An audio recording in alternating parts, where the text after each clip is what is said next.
अस्सलाम वालेकुम दोस्तों, जैन मोबाइल लैब में खुश आमदीद। आज हमारी चाइना फ्लैशिंग की दूसरी क्लास है जिसमें हम दोस्तों आपको मोबाइल्स के सीपीयू, उनके नंबर्स और उनकी इकसाम और इसके बारे में मज़ीद ढेर सारी बातें करेंगे।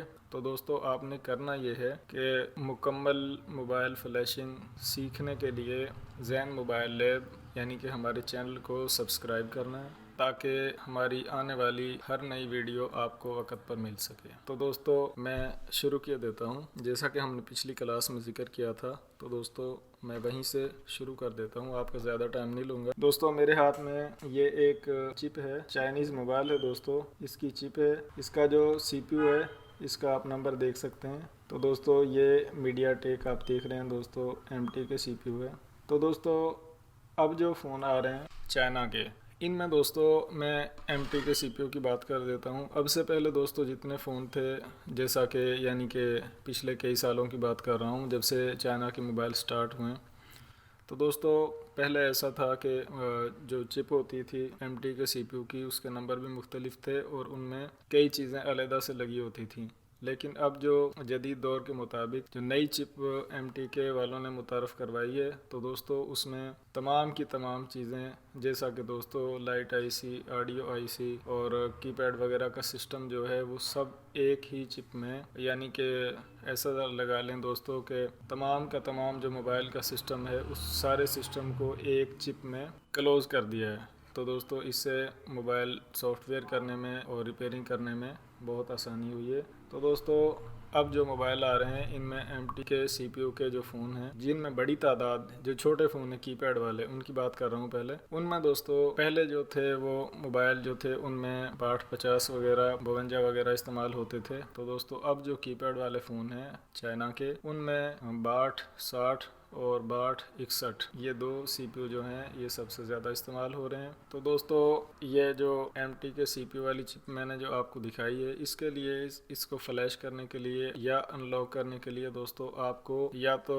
आपके पास मिरेकल बॉक्स होना चाहिए, उसमें काफ़ी सारे फंक्शंस हैं मोबाइल को यानी कि बैकअप लेने के लिए, फ्लैश करने के लिए, फ्लैश को रिस्टोर करने के लिए, फॉर्मेट करने के लिए, अनलॉक करने के लिए ढेर सारे फंक्शन हैं। तो दोस्तों अगर आप मेरिकल बॉक्स ख़रीद लेते हैं तो उससे आपको यानी कि जो दूसरी चिपें हैं उनके मोबाइल भी उसी बॉक्स से फ्लैश हो जाएंगे। लेकिन दोस्तों मैं अर्ज़ करता चलूँ, एक बॉक्स जो है वो किसी किस्म के मोबाइल्स हैं जितनी भी एग्ज़ाम हैं, एक बॉक्स किसी किस्म के जो मोबाइल हैं उनका कंप्लीट सोल्यूशन नहीं होता। इसके लिए आपको मल्टी बॉक्स यानी कि कई सारे बॉक्स ख़रीदने पड़ते हैं। किसी बॉक्स में एमटी के का सबसे अच्छा हल है, किसी में एसपीडी का अच्छा हल है, किसी की स्पीड ज़्यादा है, कोई बूट मोबाइल को यानी कि डिटेक्ट करने में बेहतर है। तो इसलिए दोस्तों आपको, अगर आपके पास मेरिकल बॉक्स हो तो उसमें यानी कि पिन फाइंडिंग भी है, जो कि CM2 जो है यानी कि चाइनीज़ मिरेकल 2 है, डोंगल है दोस्तों, उसमें यानी कि पिन फाइंडिंग नहीं है। तो ये जो फ़ोन है ये डायरेक्ट यानी कि कंप्यूटर से माइक्रो यूएसबी केबल से कनेक्ट हो जाता है। तो दोस्तों अगर आपके पास CM2 डोंगल हो उससे भी हो जाएगा, अगर आपके पास CS टूल है उससे भी हो जाएगा, और अगर वोल्केनो बॉक्स है उससे भी रीड राइट फॉर्मेट यानी कि इसके तमाम ऑपरेशन जो हैं वो हो जाएंगे। और अगर मेरिकल बॉक्स हो आपके पास तो क्या ही बात है।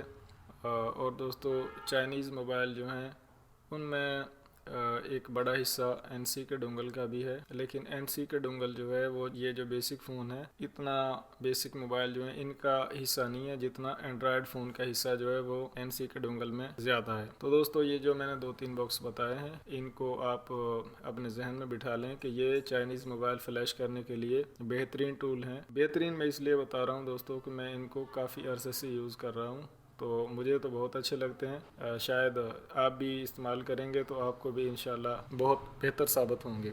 तो दोस्तों दूसरी जो मेरे पास जो मोबाइल की किट है, मोबाइल का जो दूसरा बोर्ड है दोस्तों, उसमें आप देख सकेंगे शार्ट में हम SPD कह लेते हैं दोस्तों, पूरा लफ्ज़ जो है वो सेपरेट टर्म है। तो दोस्तों ये आप सेपरेट टर्म की चिप देख सकते हैं।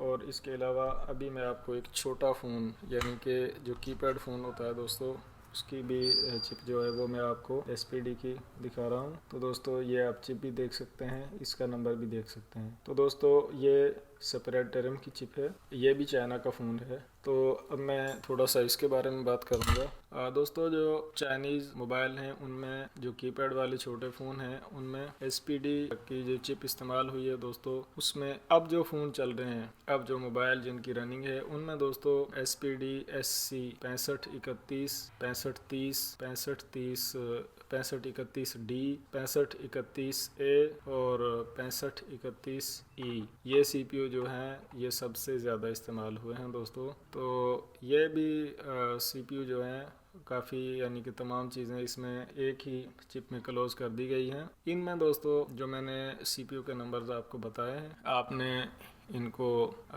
याद करना है कि जो SPD में कीपैड वाले फ़ोन होते हैं इनमें यानी कि ज़्यादा से ज़्यादा कौन सी CPU होते हैं और CPU के नंबर। तो दोस्तों ये जो मैंने SPD की बात की है, इसके लिए भी दोस्तों आप मिरेकल बॉक्स और CM2 और CS टूल दोस्तों, ये आप टूल इस्तेमाल कर सकते हैं इनको, यानी कि फाइल रीड करने के लिए, राइट करने के लिए, फ्लैश करने के लिए। दोस्तों जैसा कि हमने आज चाइना सॉफ्टवेयर के बारे में वीडियो शुरू की है, तो मैं साथ में बताता चलूँ, जैसा कि दोस्तों नोकिया के फ़ोन होते हैं, हम नोकिया के फ़ोन का मुकम्मल जो यानी कि फ़्लैश बैकअप है वो नहीं ले सकते, सिर्फ उसकी सिक्योरिटी वगैरह को यानी कि कॉपी कर सकते हैं। ऐसा ही दोस्तों सैमसंग के साथ है, यानी कि मोटोरोला वगैरह दूसरी जो कंपनी है LG वगैरह, उनको आप एक तरफ रख दें। तो जो चाइनीज़ मोबाइल हैं दोस्तों, इनका सबसे बड़ा फ़ायदा ये है कि इनका मुकम्मल जो सॉफ्टवेयर है उसको आप बॉक्स के यानी कि सेटअप के ज़रिए से मोबाइल कंप्यूटर से कनेक्ट करके कॉपी कर सकते हैं। अभी जब हमारी नेक्स्ट वीडियो आएगी तो हम उसमें आपको बॉक्स का सेटअप और बाकायदा कंप्यूटर से मोबाइल को कनेक्ट करने का तरीका, रीड करने का तरीका, राइट करने का तरीका भी बताएंगे। तो दोस्तों जब भी कोई मार्केट में नया फ़ोन आए तो आपने उस फ़ोन में से ओरिजिनल जो उसका सॉफ्टवेयर है उसको यानी कि as a backup read file के ज़रिए कंप्यूटर में कॉपी कर लेना है और उसके ऊपर उसका नाम जो है वो साफ साफ लिख देना है। तो दोस्तों उसका फ़ायदा ये होगा कि जो मोबाइल में से फ़ाइल जो है वो कॉपी की जाएगी वो उसकी ओरिजिनल फ़ाइल होती है, और जब भी आपने चाइनीज़ मोबाइल को फ्लैश करना है या फॉर्मेट करना है तो आपने उसका बैकअप ज़रूर लेना है। जैसे एक लफ्ज़ इस्तेमाल किया जाता है दोस्तों, लाजिम और मलजूम, बस आप ऐसे ही समझ लें कि अगर आपने चाइना मोबाइल का सॉफ्टवेयर करना है, चाहे आपने उसका कोड खोलना है, चाहे आपने उसको फॉर्मेट करना है, चाहे आपने उसको कंप्लीट फ्लैश करना है, सबसे पहले आपने मोबाइल का बैकअप ज़रूर लेना है, यानी कि मोबाइल की फ़ाइल को कॉपी ज़रूर करना है।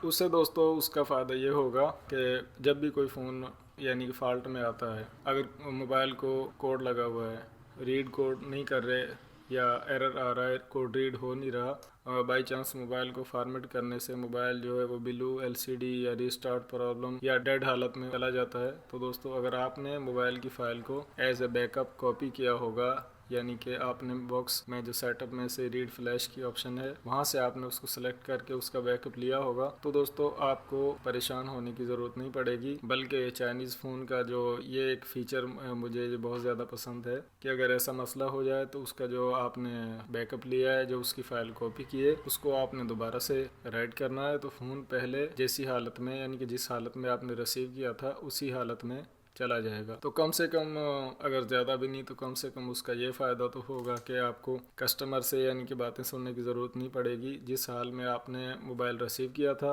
कम से कम आप उसको उसी हालत में वापस कर देंगे, यानी कि अगर क्लियर भी ना होगा तो आपने दोस्तों बैकअप ज़रूर लेना है और इस बात को आपने इग्नोर नहीं करना। जैसा कि बॉक्स के सेटअप में हर बार जब भी आप मोबाइल को फॉर्मेट करते हैं तो हर बार ऑप्शन आती है कि आपने मोबाइल का बैकअप लेना है या नहीं लेना, यस नो की ऑप्शन होती है। तो दोस्तों आपने उसको इग्नोर नहीं करना, आपने चाइनीज़ तमाम फ़ोन जितने भी आपने फ्लैश करने हैं आपने उनके बैकअप ज़रूर लेना है। वो एक अलग बात है कि अगर आपके कंप्यूटर में स्टोरेज कम हो या आपके पास एक मॉडल की काफ़ी सारी फाइलें हों तो आप ऐसा कर सकते हैं कि मोबाइल को पहले आप बैकअप करें, फिर उसका जो भी ऑपरेशन आपने करना है यानी कि फॉर्मेट करें, फ्लैश करें, जो भी कुछ करें, अगर मोबाइल ओके हो जाए और मोबाइल को आप कस्टमर को वापस कर दें तो दोस्तों आप वो फ़ाइल जो है उसको चाहे बाद में डिलीट कर दें, लेकिन आपने मोबाइल को फ्लैश करने से पहले या फॉर्मेट करने से पहले उसका बैकअप ज़रूर करना है। तो दोस्तों ये एक मेरे पास दोस्तों मोबाइल का बोर्ड है, इसमें आपको साफ साफ RDA लिखा नज़र आ रहा होगा। तो दोस्तों RDA और कूलसेंट बेसिक एक ही चिप का नाम है। यानी कि अगर आप सॉफ्टवेयर करेंगे तो जो कंप्यूटर में बॉक्स का सेटअप आप खोलेंगे तो उसमें दोस्तों उसका जो एक टेप बनी होती है, जैसा कि MTK लिखा होता है, SPD लिखा होता है, इसी तरह से दोस्तों RDA और कूलसेंट जो है वो एक साथ में लिखा होता है। तो दोस्तों इसमें कोई बहुत ज़्यादा एग्जाम नहीं है CPU की। इसमें तकरीबन चंद CPU हैं और वो भी अब तकरीबन मार्केट में बिल्कुल जैसा कि नासाकी वगैरह के फ़ोन थे उनमें आए थे, वो मार्केट में ख़त्म हो चुके हैं। बहरहाल आपने तो मुकम्मल काम सीखना है ना, तो आप यहाँ पर चिप का नंबर भी देख सकेंगे दोस्तों। X9 लिखा होता है दोस्तों। इसमें 88, 51 वगैरह 53 वगैरह CPU होते हैं। तो दोस्तों हम अपनी आने वाली नई वीडियो में आपको, जो हमारी तीसरी वीडियो होगी, उसमें आपको दोस्तों मोबाइल कंप्यूटर से कनेक्ट करने का तरीका, फ्लैश करने का तरीका भी बताएंगे। वीडियो जो है तो यूज़फुल लेकिन काफ़ी लंबी हो चुकी है, तो दोस्तों मैं यहीं पर इसको क्लोज़ करता हूँ। तो दोस्तों चैनल को सब्सक्राइब ज़रूर करें। जो नए दोस्त हैं ख़ास तौर पर उनके लिए चैनल को सब्सक्राइब ज़रूर करें, वीडियोज़ को लाइक करें, शेयर करें, कमेंट करें। अगर कोई बात समझ ना आए तो बिला झिझक कमेंट में आप हमसे पूछ सकते हैं, तो हम उस किस्म की यानी कि उस मसले की वीडियो, मसले से रिलेटेड क्वेश्चन है जो आपका सवाल है, जैसा कि हमारी ये वीडियो सॉफ्टवेयर के बारे में है तो आपका सवाल भी सॉफ्टवेयर के बारे में ही होना चाहिए। तो आपको इंशाल्लाह उसका जवाब हम ज़रूर देंगे। और अपना ढेर सारा ख्याल रखें। अल्लाह हाफिज़।